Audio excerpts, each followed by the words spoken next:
Now, the singer and musician Ed Sheeran has given an interview where he suggested that London is becoming increasingly lawless.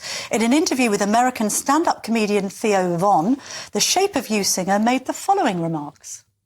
It's the most dangerous place to be around here. Here? I'd say every area of London, literally every area, is sketchy. I love that.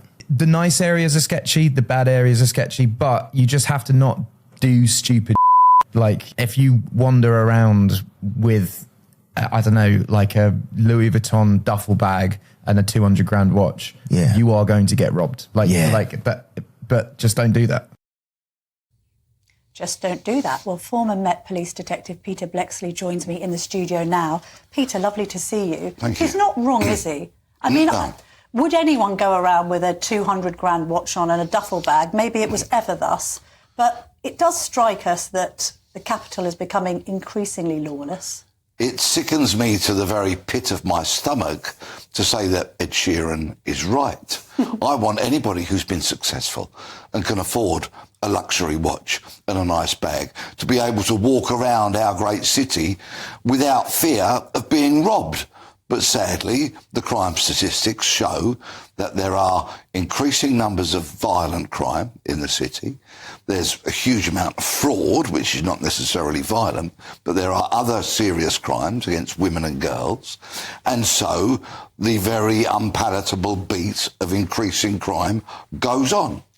Has it changed in recent years, Peter? Because this whole Rolex gang theft thing seems to be a bit more of a more modern phenomena. I mean, I think 20 years ago, if you were lucky enough to be able to afford a luxury watch, you could probably wear it around Oxford Circus and Bond Street and be feeling relatively safe. That's no longer the case. And 20 years ago, you might have dined in Mayfair, for example.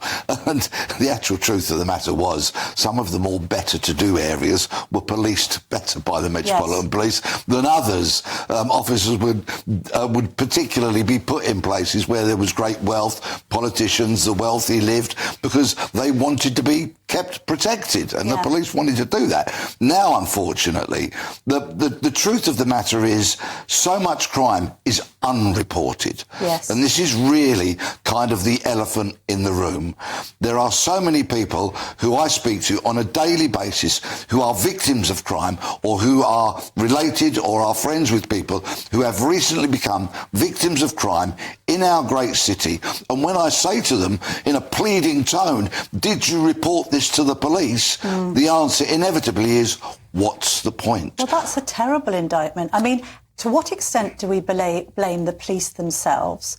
To what extent do we blame government? You know, Theresa May cut police numbers famously. I was speaking to a former Met copper a couple of weeks ago for a story on The Telegraph, and he was reminding me of just how many police stations in central London have been closed down. 600 throughout the nation. And the Met was no exception. Absolutely ludicrous. But really, the essence of the collapse of the policing model as it used to be, and I'll accept it's never been perfect. Policing's full of people, so it'll never be perfect. But in many regards, in relation to keeping the public safer, having a better relation with the public, it was that 20, 30 years ago. The downfall of policing was when the academics took over.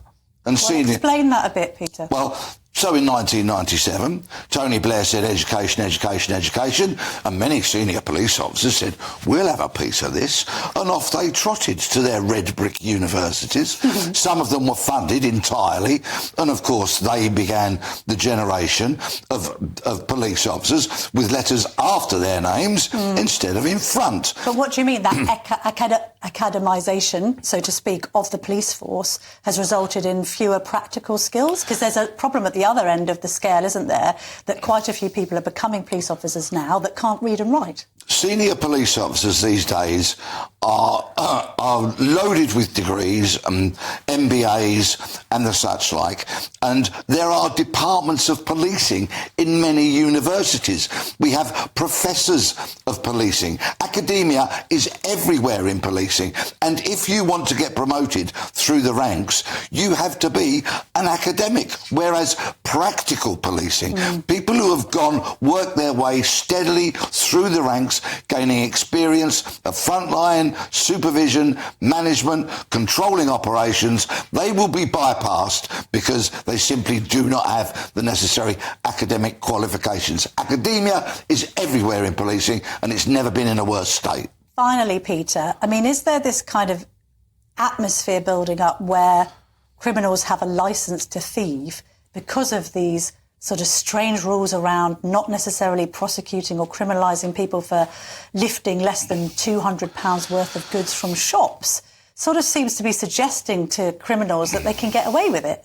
And they do on a daily basis. Not only do they get away with shoplifting completely unimpinged, but 800 members of retail staff get assaulted every single day of the week. The streets are increasingly lawless.